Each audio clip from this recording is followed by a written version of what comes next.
El mundo de las brujas. Un mundo que, bueno, yo creo que a todos de pequeños nos han aterrorizado, nos han metido miedo, ¿no?, con esos personajes de cuento que no solamente vamos a poder demostrar que no solo son de cuento, sino que son reales y que además quizás la historia las ha tratado, en este caso, desde una perspectiva quizás muy equívoca, dañina en algunos casos y, por supuesto, pues injusta. En este especial, ¿no?, de la cara B de la historia vamos a poder desentrañar qué es lo que realmente se esconde detrás de la magia de esas brujas, y quizás esa magia era mucho más humana de lo que creemos y mucho más pura, vamos a decir, sana incluso, ¿no?, santífica en algunos casos y, por supuesto, en ningún momento con la intención de dañar, sino incluso de curar y de beneficiar a las personas que más falta le hacían. En este especial de las brujas cuento, por supuesto, con José Antonio Aguilera, compañero, copresentador conmigo, que para mí pues, es un placer poder tenerte. Ya hemos hablado, bueno, yo creo que de muchos aspectos, ¿no? Si te das cuenta, hemos hablado pues, de estafadores de la historia, hemos traído a colación las peregrinaciones, las romerías, pero hay algo que siempre ha quedado mucho en el tintero, quizás a causa de la historia: el papel de la mujer. Y hoy vamos a hablar de un papel quizás, vamos a decir, maltratado, en mayúsculas, maltratado, de esa percepción que hemos tenido del ámbito de las brujas, pero que bebe de algo mucho más antiguo, ¿no, José Antonio?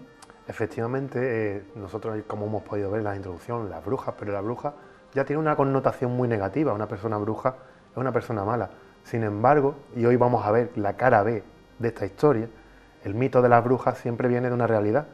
Y la realidad es otra totalmente distinta a la que la gente está acostumbrada, o lo que ha escuchado. De hecho, bueno, detrás de este programa hay una labor de investigación bastante profunda, porque las brujas tienen de trasfondo muchísimo más, y esa parte B de la historia hoy la vamos a desenmarañar, y además la gente va a ver que las brujas pues no hacían magia, hacían algo mucho más en pro de la humanidad. Esa magia que, bueno, era en pro de la humanidad, esa magia que era curar, que era sanar, que era ayudar, ¿no? Desde el mundo antiguo tenemos la existencia de brujas, vamos a decir, ¿no? Incluso si nos vamos al ámbito de, siempre me gusta empezar desde el principio, ¿no?, esos primeros hombres, esas primeras mujeres que están representadas en algunos casos en esas cuevas, ¿no?, como tantas que recorren todo el continente europeo. Vemos la representación de un personaje que es un chamán o una chamán, que al fin y al cabo es la que orientaba a las tribus. Esas mujeres que, cuando los hombres partían muchas veces, ¿no?, al mundo de la caza para traer alimento a lo que es la casa, ellas eran las responsables de guiar, de educar, de curar a las personas que quedaban dentro, ¿no?, de esas mismas tribus, y realmente tomaban un carácter casi que superaba lo humano para acercarse a lo divino. Algo muy diferente a lo que hemos percibido, lo que percibimos a día de hoy, ¿no, José Antonio? Claro, efectivamente, como tú dices, aparecen en estas tribus, en los principios de la humanidad, estas mujeres que cocinaban productos con sustancias, con condimentos. Ahí empieza ya a aparecer los elementos mágicos, estos productos que tú le echas a la comida y le dan sabor. Eso es magia. Pero aparecen estas parteras, estas mujeres que ayudan a otras mujeres a parir, médicas, chamanas, orientadoras, y este es el principio de las brujas. Aquí es donde aparece la bruja. Importantísimo lo que has dicho. Sanaban, alimentaban, educaban, tenían un conocimiento diferente al resto, es decir, superior al resto. Estamos viendo cómo la mujer, equívocamente llamada bruja, llamada hechicera, llamada chamán, da igual el término que le pongas, eran personas que tenían un conocimiento que estaba muy superior o estaba a una cierta diferencia del resto del grupo que componía. Muchas veces vinculada con la fecundidad, esas diosas madres, ¿no?, que eran fundamentales para el rezo, para posteriormente, ¿no?, que brotaran los campos, para obtener un buen ganado. Eran piezas imprescindibles del mundo del momento y que se mantendrá. Es decir, no solamente estará presente en ese concepto prehistórico, sino que en la antigua Grecia, en el antiguo Egipto, también tenemos la presencia de brujas, ¿no, José Antonio? Claro, aparecen los oráculos también, aparecen estas adoradoras de la diosa de la fertilidad, que siguen manteniendo la tradición de estas mujeres sanadoras del principio, de las que hemos hablado. Es es evidente, valga la redundancia, ¿no?, ese carácter oracular del que ya hemos hablado, como muchas de estas mujeres tenían pues también una vinculación a la diosa Isis, diosa madre, de la que también hemos hablado de forma reiterante, esa vinculación que tiene con la propia imagen de María, esa virgen, valga la redundancia, ¿no?, que tenía la capacidad de ser la conectora entre mundos y de ser la causante de la fertilidad y de la vida. Algo siempre muy constante. Además, no solamente eso, sino vinculado con un conocimiento ya de una cierta connotación de hechicería que hará que sean consultadas por un gran número de la población egipcia y que también será heredada en la propia mitología o en la cultura griega. Hay un personaje fundamental que a mí siempre me encanta, también tendremos un especial de cómo ha influenciado en el mundo incluso de la literatura, ¿no?, de Harry Potter, también hablaremos ahora de la contemporaneidad, que es la figura de Circe, una bruja que para aquellos que no la conozcan, pero que sí sean amantes del mundo de los grandes héroes, de Aquiles, de Ulises, pues fue ese Odiseo, ese Ulises, el que tuvo que enfrentarse a esta bruja que convertiría gran parte de su, vamos a decir, de su embarcación de camino a Ítaca en cerdos. ¿Cómo ya vemos esa connotación de bruja? Quizás con un carácter más negativo, pero también aparece la que es su madre, que es la diosa Hécate, con 3 cabezas representativas de las 3, vamos a decir, de los 3 pilares del mundo, ¿no?, o sea, las 3 grandes mentalidades, que es conocida como la madre de todas las hechiceras y las brujas. Quizás aquí en la cultura griega es donde va tomando una connotación diferente, ¿no, José Antonio?, el papel de la bruja como tal, ¿no?, de que nosotros tenemos en mente a día de hoy. Hombre, también hablamos de una sociedad muy misógina, en el que la mujer entra en un segundo plano, y si la bruja es una mujer sabia que controla la curación, controla pócimas para ayudar, entonces los sabios de aquella época se sentían ofendidos. Entonces, ¿de qué manera destruyo esta fama? Pues dándole una connotación negativa e inventándome historias negativas de estas brujas. Contraproducente, ¿no? Claro. Eso lo tenemos presente a día de hoy, ¿no? Es decir, vemos como en el cristianismo, ahora vamos a hablar de ello, en esa herencia pagana, el hombre es el sacerdote y la mujer no puede ser la promulgadora, ¿no?, la emisora de la palabra de Dios. Eso es una herencia de ese pasado griego que en la propia ideología romana se mantendrá. Dice que en el monte Esquilino, en el siglo V a.C., un romano invocó ya una de estas brujas, ¿no?, para maldecir a Roma.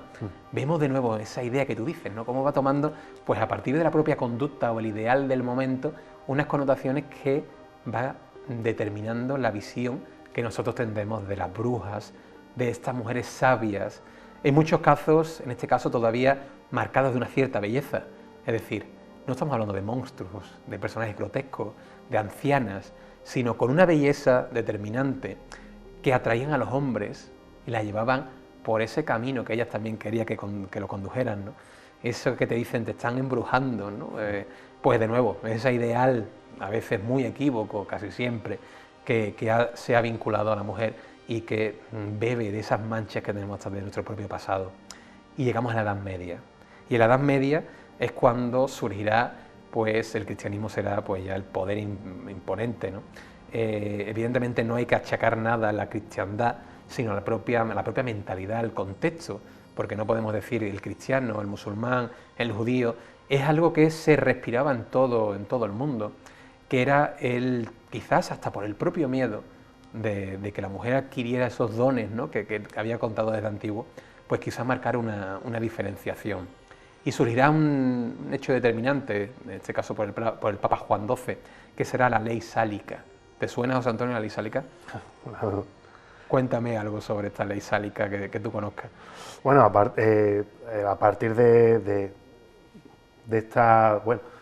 esta sociedad misógina en la que la mujer no puede hablar del cristianismo, de Dios, la mujer queda relegada a estar en la casa, no puede adquirir sabiduría, no puede estudiar, no puede aprender. Entonces, claro, se le ataca básicamente a la mujer. Y por eso, ¿no? Entonces empieza aquí este momento negativo de la historia de la brujería. esa ley sálica, ¿no? Que como tú bien dices, consecuencia no solamente de, en un principio, la intención que tiene surge en el siglo X, su intención es clara y evidente, su intención no es nada o no es otra que la de marcar pues una herencia dinástica a nivel en los propios reyes, el reino francés, pero también unas ciertas normas de conducta, entre ellas se prohíbe pues la práctica de la hechicería. Ahora bien, se prohíbe, para que vean cómo son las cosas, en la Edad Media, cuando se piensa que es el momento cumbre de ataque de brujas, de mujeres, se prohíbe mediante una multa o un ligero castigo. Vemos cómo con el tiempo todo eso irá cambiando, sobre todo con la aparición de la modernidad en el siglo XV y un libro que para todos yo creo que ha sido el hecatombe de la visión de la bruja que tenemos hoy, ¿no, José Antonio? Claro, aparece la Inquisición y los métodos inquisidores, que son la forma de castigar a los que incumplen la religión, y aparece un libro que hacen dos monjes, muy específico, ¿no? Que es el Malleus Maleficarum, que es un libro hecho exclusivamente para castigar a las brujas, que además Malleus Maleficarum significa en latín martillo de brujas. Martillo de brujas, es decir, un libro creado por dominicos, es decir, los grandes inquisidores del momento, además alemanes, ¿no? Con esa connotación, que en aquel momento pues tenían un peso importante, ¿no? Dentro del propio mundo. Y vemos cómo su intención no es otra que marcar unas pautas para poder demostrar si una mujer es bruja o no. Ahí surge un término muy curioso, preparando un poco pues lo que era este programa, ¿no? Lo comentábamos fuera de cámara, el término de fémina. ¿Sabes de qué procede el término fémina, José Antonio? Pues lo desconozco. Fémina, no, para el día de hoy, vinculado evidentemente con el rol femenino, valga la redundancia, fémina surge en ese momento con la intención de feminus, es decir, menos fe, sin fe. Ajá. La mujer sin fe. Pero no la mujer bruja. Fémina se refiere a todo, ¿no? En general. Fíjate hasta qué nivel estamos hablando. Esa idea, ¿por qué? Porque claro, el hombre tiene el don del sacerdocio, tiene la posibilidad de promulgar la palabra de Dios, como hemos dicho, pero como la mujer no puede, ¿qué hace? Pues promulga la palabra de la oposición, que es Lucifer. Claro, no tiene fe, feminus, sin fe, fémina. Imagina lo que estábamos diciendo ahora mismo. Un sesgo tremendo, ¿no? Algunos han comparado lo que se produce con el ataque a estas mujeres siempre marcadas con unas connotaciones pues muy rurales, en algunos casos, ¿no? ¿Por qué? Porque son mujeres que quedaban pues en pueblos, en zonas apartadas, donde practicaban lo que le han ido enseñando sus abuelas, sus bisabuelas, sus madres, recetas, tradiciones, posturas para el parto que facilitaban y liberaban del dolor tan significativo, que hacían ungüentos que no eran pociones, sino que eran ungüentos, que eran medicamentos del momento. Remedios naturales. Remedios naturales, ¿no? Tan de moda a día de hoy, claro, y tan peyorativos durante el pasado, que simplemente intentaban ayudar, ¿no? Y que quedaban manchados de esa forma que algunos han llegado a decir que el genocidio que hubo contra las mujeres en aquel momento puede ser muy parecido al genocidio que hubo con el mundo judío durante el periodo nazi, ¿no? E incluso pues habrá acontecimientos tan determinantes como la famosa bruja de Salem en Massachusetts, ¿no? Que incluso posteriormente en el tiempo llegará a escribirse un comunicado por el propio Estado pidiendo perdón por esas muertes multitudinarias que hubo de mujeres durante todo el siglo XVI y XVII para culpar a señoras que lo único que intentaban eran ayudar, e incluso algunas que no tenían nada que ver ni con la brujería, ni con la curación, ni con nada, porque ese Malleus Maleficarum, ¿cuáles son los puntos fundamentales que propone? ¿Cómo podemos saber si una mujer es bruja o no, José Antonio? Bueno, te quiero decir que se ajusticiaron de 60.000 a 2 millones de mujeres. 2 millones de mujeres. Se estima, ¿En Europa? No, en todo el mundo, claro, también sí, contando con Salem, ¿no? Con la gente que estaba en las colonias americanas. Todo esto, bueno, pues en este libro se daban unas ciertas pautas para, primero, encontrar a la que era una bruja. Y hay capítulos, incluso un episodio de Los Simpsons, que parece una parodia. Los Simpsons premonitorios siempre, ¿no? en el que se decide que tienen que ajusticiar hoy a alguien, y entonces, ¿a quién ajusticiamos? Ah, pues a no sé quién, no, eso ya lo hemos ajusticiado. Y empiezan a buscar una bruja por todos los métodos. Esto era así. O sea, se buscaban gente para ajusticiar todos los días. Hermanas y hermanos, sigue habiendo una bruja entre nosotros. Abramos la audiencia para acusaciones sin fundamento. ¡Yuhu! Acuso a la señora de Flanders. Yo a la señora mala esposa. A esa la justiciamos el domingo. ¿Alguien más habrá a quien podamos acusar? ¡Lisa Simpson! ¡Cállate! ¡Me ha embrujado! He de bajarme los pantalones.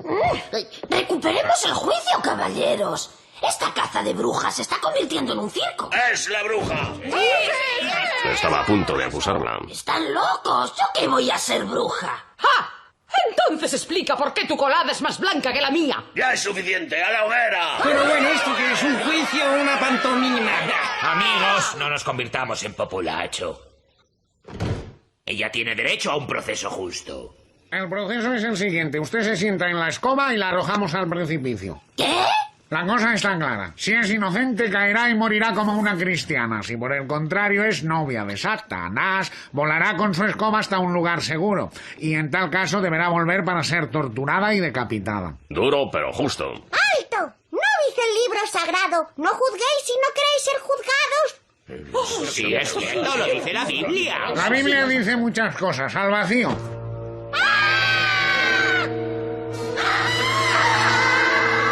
Hermanas y hermanos, cumpliendo los deseos del Señor, hemos enviado a una buena mujer hasta sus santos brazos. ¿Cómo era el proceso de decir, oye, esta señora es bruja, ¿por qué? ¿Qué tenía qué rasgo tenía que representar? Bueno, básicamente, pues a lo mejor era una curandera, era una mujer que ayudaba a otra mujer. También hay que decir que una mujer no podía ayudar a otra mujer a remediar los dolores porque estaba prohibido por la religión. ¿Por qué, José Antonio? Porque los dolores del parto, los dolores propios de una mujer, era un castigo divino, que la mujer tenía que sufrir. Eso estaba recogido, está recogido en el Maleum Maleficarum. Una mujer debe sufrir por todos los daños que le ha hecho al hombre, según la Biblia, ¿no? Dios. Se supone que Eva surgió de una costilla de Adán, eso partió de un dolor que se le hizo a Adán para que naciera Eva, claro. Y el pecado también es consecuencia, según la Biblia, por culpa de Eva. según la interpretación, ¿no? No queremos extrapolar a ningún concepto, ¿no? Pero que es verdad que según ese concepto antiguo de la mentalidad del momento, que es consecuencia de Eva, ¿no? Claro. Y entonces que una mujer remediara los dolores de otra mujer, eso era pecado capital. Por lo tanto, era digno de ajusticiarse en el tribunal de la Santa Inquisición. Entonces se buscaban a este tipo de mujeres, por ejemplo. Y una vez que te inculpaban, ¿no? O te hacían el bulo, o como a día de hoy está tan de moda, sí, te culpaban directamente. Te culpaban de bruja. ¿Cómo demostraban que eras bruja, ¿no? ¿Cuál era el proceso que continuaba? Pues había varios procesos y además te voy a decir una cosa. En cualquier tribunal de la Inquisición, si un hereje era acusado, se le hacía la tortura, ¿no? Y entonces la tortura era el momento en el que tú tenías que confesar. Te podían torturar 3 veces. Si a la tercera no confesabas, te dejaban libre. Una bruja podía ser torturada infinitas veces. Eso lo establece el Maleum Maleficarum. O sea, una bruja podía ser torturada hasta la muerte. Por lo tanto, imagínate, ¿no?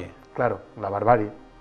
Imagínate una mujer que es torturada un día, otro día, al final confiesa para acabar con su dolor, vida, claro. acabar con el sufrimiento.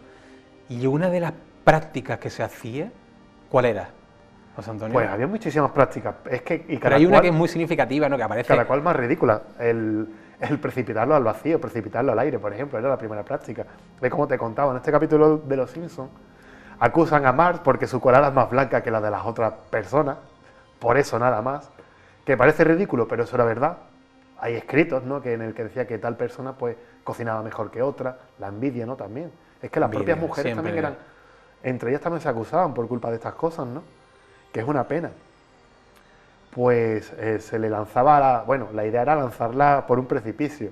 Entonces, si volaba, porque de hecho decía que una bruja pesaba 5 kilos y podía volar, esa es una de las pruebas, por eso volaba, porque pesaba 5 kilos y podía volar, Pues si volaba, esta mujer tenía que volver a la autoridad y será justiciada por bruja.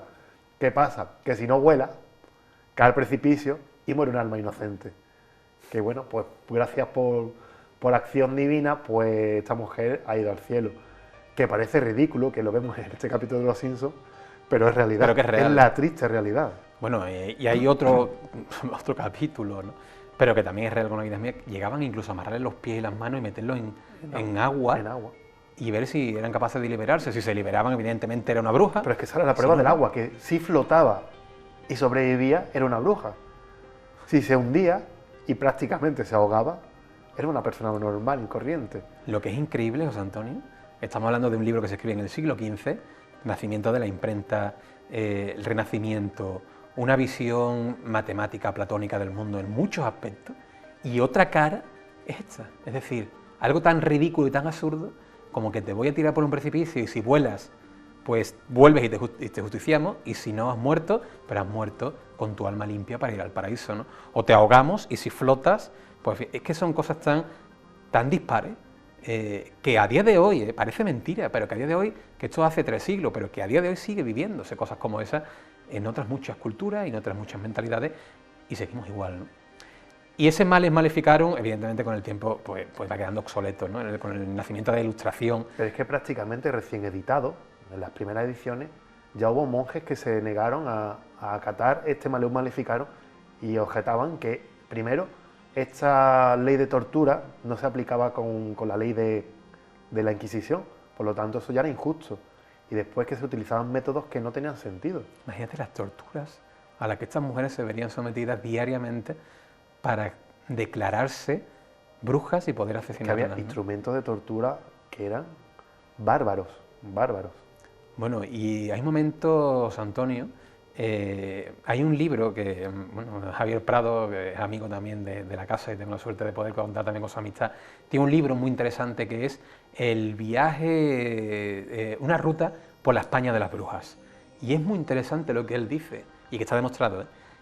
Tenemos una leyenda negra en España, pues de que la Inquisición quemó a un gran número de brujas, de mujeres, pero es que está demostrado que fueron más los propios cabildos de ayuntamientos los que quemaron más mujeres que la propia Inquisición. Es más, hubo mujeres que fueron salvadas por la Inquisición. Lo que tú dices, las envidias, los rencores, contribuían a que esos castigos se midieran, ¿no? Y vemos como una parte de la historia española tan vamos a decir, difusa, ¿no? Pero también tan promulgada, realmente tiene una parte que es totalmente equívoca, ¿no? Es una mala interpretación. Pues llegamos a ese periodo, José Antonio, del siglo XVIII, y vemos cómo, pues evidentemente, la Ilustración trae consigo el fin de ese Males Maleficarum, y con el siglo XIX surgirá ese romanticismo, esa atracción, siempre hablamos de romanticismo como atracción por lo exótico, por lo mágico, por lo esotérico, y las brujas volverán a adquirir un cierto protagonismo, ¿no? En ese periodo. Y además comenzarán a ser los protagonistas también basándose en obras anteriores, ¿no? De los famosos cuentos. Ahí tenemos los hermanos Grimm, Claro. tenemos Andersen, ¿no? Que también tenemos varias obras como La Bella Durmiente, Hansel y Gretel, donde las brujas están presentes. ¿Por qué tiene una connotación negativa la bruja? Porque beben de historias que son desde el siglo XIII al XVI. Por tanto, la mujer, el villano, es la bruja. ¿Veis? Vamos viendo, ¿no? cómo ese patrón se mantiene, se repite.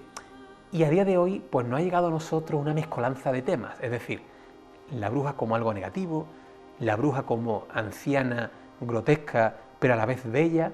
Eso podemos verlo pues en el propio cine, ¿no? Hemos visto en la intro cómo tenemos, pues, bueno, desde Walt Disney, en Blancanieves, que es esa famosa película que yo creo que marcará también un hito, ¿no? En el mundo del cine, pero también en la propia interpretación de estos personajes, el Mago de Oz, tan importante, donde vemos atributos del mundo del Males Maleficarum que están presentes y que volverán a ponerse de moda gracias a esa película, ¿no, José Antonio? Como por ejemplo ese sombrero de pico. ¿Por qué un sombrero de pico?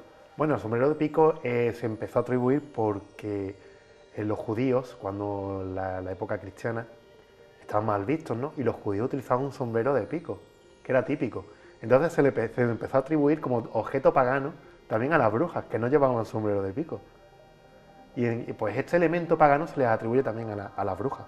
Es decir, tomamos un elemento judío, pagano, se extrapola al papel de la mujer, ¿no?, como algo negativo, y vemos como eso queda parado en el tiempo, hasta que en el siglo XX, con esa gran obra del Mago de Oz, que quiero recordar que es el 69 aproximadamente, incluso antes, ¿no?, vemos cómo cambia por completo el concepto, ¿no? Que no recuerdo el año concreto del Mago de Oz, pero creo que es del 39 o 69, no estoy seguro ahora mismo, pero bueno, mete unos cánones estéticos en esa bruja del oeste que se mantendrán en el tiempo.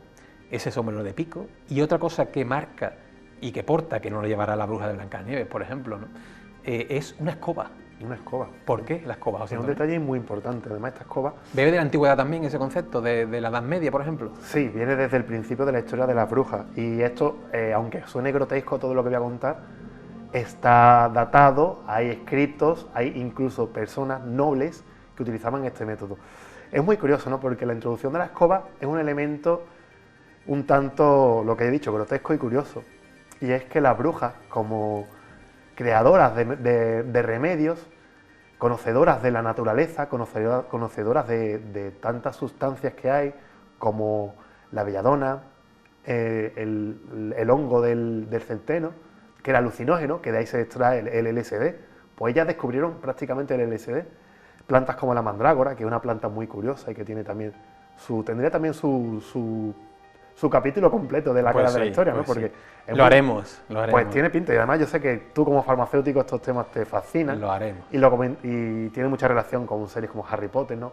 Esta planta que chilla, que yo todavía me llama mucho la curiosidad porque hay escritos medievales que dicen que... incluso anteriores. Que cuando se extrae esta planta chilla, y no sé de dónde sale esta mitología, pero hay tantos escritos que parece que es real. O sea, es curioso, ¿no? Y la extracción, ¿no? El método de extracción, que es un perro negro que tiene que extraer esta planta y sacrificarse para que esta bruja pueda utilizar esta planta. Bueno, pues esta planta es muy medicinal. Se le consideraba el hipermedicamento de la época porque tenía efectos relajantes, efectos sedantes, efectos alucinógenos o efectos vasodilatadores que potenciaban ciertas zonas erógenas, ¿no? Entonces, estas brujas empiezan a crear pócimas para algunos remedios, para dolores del parto, dolores menstruales, y empiezan a aparecer los efectos secundarios que vamos a llamar efectos que empiezan a utilizarlos ellas para su uso personal. Que son su uso personal, efectos alucinógenos y también efectos erógenos. Entonces, descubren que si estas sustancias la consumen, les producen fatiga, les producen dolores, y esto es un proceso que es durante muchos siglos, no es cuestión de hoy a mañana voy a probar este. O sea, ellas van descubriendo estos medicamentos y lo van evolucionando. Descubren que si lo hacen en forma de ungüento mezclado con grasa de ciertos animales, como una crema, una pomada, tiene ciertos efectos, ¿no? Entonces, ellas se empiezan a reunir en sus aquelarres, que en un principio eran grupos de mujeres que hablaban de sus remedios, no tenían ninguna connotación negativa, o sea, ni de Lucifer, ni del diablo, ni de nada. Efectivamente, en el Maleus Maleficarum es cuando se empieza a hablar como que el aquelarre es una adoración a Lucifer, pero es mentira. Ellas lo que hacían era reunirse y hablar de sus remedios y difundir su conocimiento, simplemente, ¿no? Bueno, pues aparecen estos ungüentos que son maravillosos, que aplicadas en ciertas zonas pues le producía alucinaciones y le producía mucho placer. ¿Qué pasa? Que estos ungüentos, si tú lo coges con la mano, ya te está haciendo efecto, y no es el efecto deseado donde tú quieres.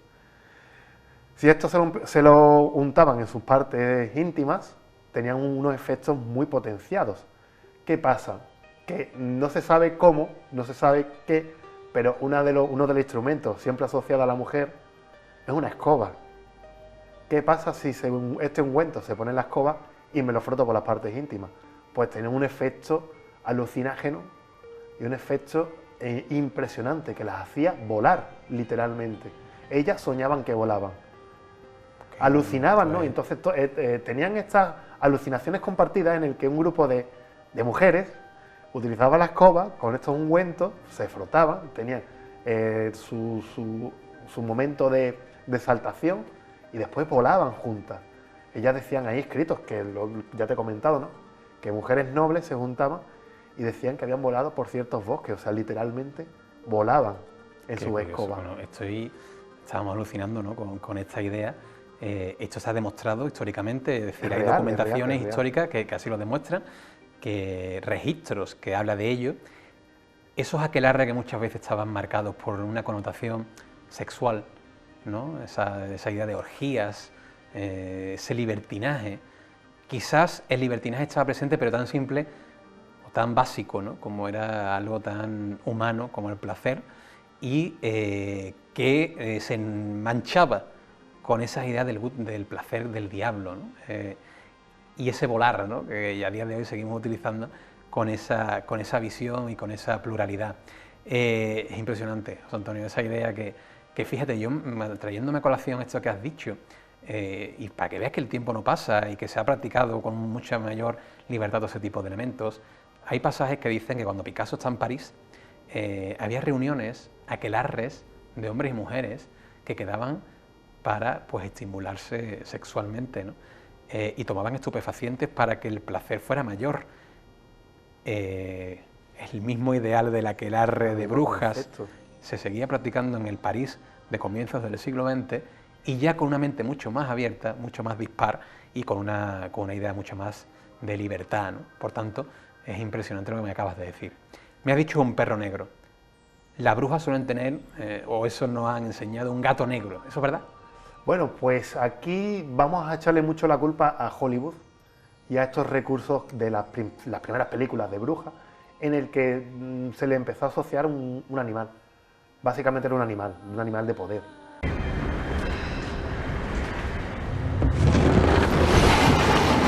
Sabrina.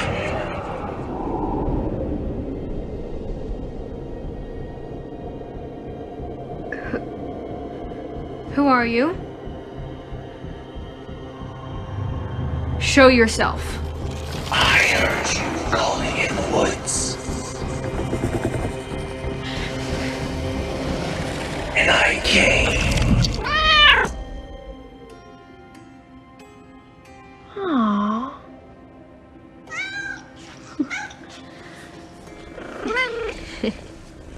Such a pretty kitty. What's your name? Esto, bueno, pues sí es verdad que ciertas brujas en la antigüedad pues tenían algún ave, algún pájaro, más que nada para estudiar el comportamiento de estos animales. Entonces se empieza a utilizar estos recursos cinematográficos, que es el gato negro. Pero bueno, también está la lechuza, ¿no? Que también es muy típico de... ya se aplica a Harry Potter, ¿no? Pero también. antes muchas brujas utilizaban también las lechuzas. Pero fíjate, José Antonio, la lechuza, que bueno, ya lo desarrollaremos en ese especial que dedicaremos también a esa cara B de la magia o el mundo pagano y mágico de Harry Potter, pero la lechuza también es el atributo de Atenea, Atenea Minerva, diosa de la sabiduría, otra doble cara, ¿no? Es decir, la oscuridad, que es la lechuza, animal nocturno, pero a su vez la inteligencia y la sabiduría, atributo de las brujas. Es impresionante cuánto lenguaje se esconde, ¿no? En todo lo que hay, en todos los elementos que lo definen. Y bueno, hablando de pócimas y de calderos, ¿eso tampoco es real? Bueno, el caldero, claro, obviamente. Para empezar, ya hemos dicho que las primeras brujas eran cocineras. Entonces, ¿dónde cocinan? En caldero. ¿Dónde hacen sus pócimas? En caldero. ¿Dónde hacen sus mezclas? En caldero. No echaban ojos de sapo, no echaban veneno de serpiente, no echaban estos productos, sino que echaban las raíces que encontraban, los remedios naturales, simplemente para hacer sus pócimas, pero es que también para cocinar. Cualquier producto que cocinaban, pues lo hacían en un caldero. Entonces, obviamente, que se le relacione con un caldero. Esa es la parte más sencilla del mito de la bruja, es la parte más real. Un caldero, es obvio que lo tengan. Y bueno, José Antonio, hemos hablado de esa, vamos a decir, elementos que a día de hoy marcan las brujas, pero es verdad que es muy atractivo, ¿no? Yo creo que el papel de la bruja se ha invertido. La bruja, gracias a Dios, ¿no? Valga la redundancia también, vemos cómo ha cambiado la mentalidad por completo sobre la mujer, que eso es importantísimo, y las brujas se han convertido en personajes empoderados, ¿no?